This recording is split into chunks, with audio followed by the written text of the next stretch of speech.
महाराष्ट्र के विधानसभा चुनाव का रिजल्ट सामने आ चुका है और अब ये साफ हो चुका है कि राज्य में महायुति की सरकार बनने जा रही है।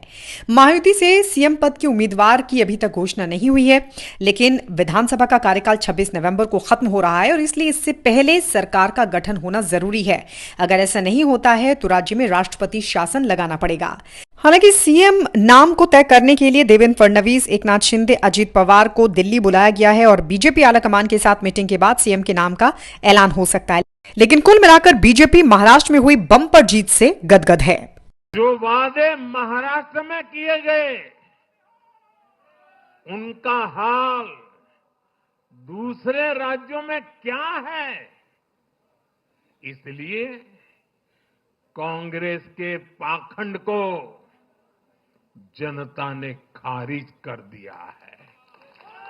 कांग्रेस के पाखंड को जनता ने खारिज कर दिया है।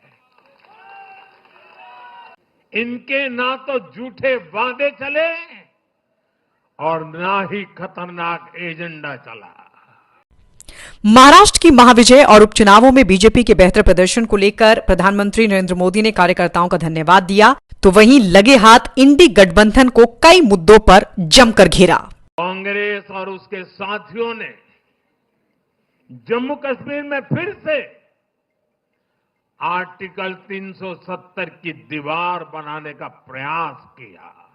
वो संविधान का भी अपमान है। महाराष्ट्र ने उनको साफ साफ बता दिया कि ये नहीं चलेगा। और मैं कांग्रेस वालों को कहता हूं, कान खोल के सुन लो।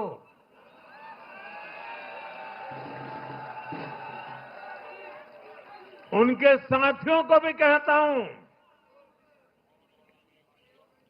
अब दुनिया की कोई भी ताकत 370 को वापस नहीं ला सकती।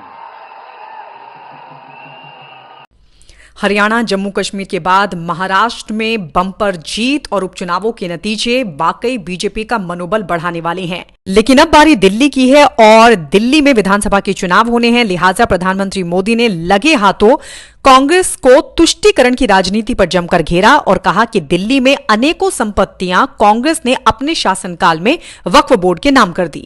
कांग्रेस ने तुष्टीकरण के लिए कानून बनाए, सुप्रीम कोर्ट के आदेश तक की परवाह नहीं की। इसका एक उदाहरण वक्फ बोर्ड है। दिल्ली के लोग तो चौंक जाएंगे।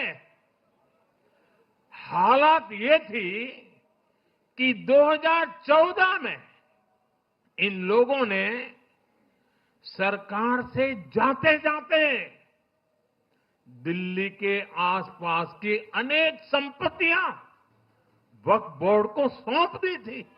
संविधान में वक्फ कानून का कोई स्थान ही नहीं है। फिर भी कांग्रेस ने तुष्टीकरण के लिए वक्फ बोर्ड जैसी व्यवस्था पैदा कर दी। ये इसलिए किया गया ताकि कांग्रेस के परिवार का वोट बैंक बढ़ सके।